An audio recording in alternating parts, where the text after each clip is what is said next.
You know, I see this with horses and I see this with bulls as well, कि हम देखते हैं कि जब घोड़ा चलाते हैं, आई डोंट नो आप लोग कभी टांगे पे बैठे हैं या नहीं, वैसे घोड़ा की जब राइडिंग करते हैं, मैं तब की बात नहीं करी, जब टांगा एक पुराने ज़माने में मैंने अपने बचपन में बहुत ट्रैवलिंग की हुई है।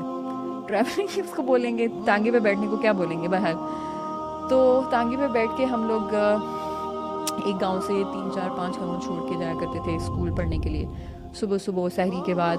बड़ा मज़े का एक्सपीरियंस होता था। वैसे उस वक्त इतना मज़े का नहीं लगता था, अब ज़्यादा सोच के मज़े का लगता है। तो उसमें ये होता था कि तांगा जो है, उसको घोड़ा जो होता है, तांगा पीछे कार्ट होता है, horse cart basically, that's what I am talking about. तो तांगे को उन्होंने घोड़े के आगे ब्लाइंडर्स लगाए होते हैं। वो इसलिए लगाए होते हैं ताकि वो सीधा देखे, इधर उधर देख के डिस्ट्रैक्ट ना हो, बिकॉज जब वो मेन रोड से गुजरेगा तो वहाँ पे बसेस भी हैं, वहाँ पे कार्स भी हैं, वहाँ पे मोटरसाइकिल्स भी हैं, तो वो डिस्ट्रैक्ट हो जाता है टाइम।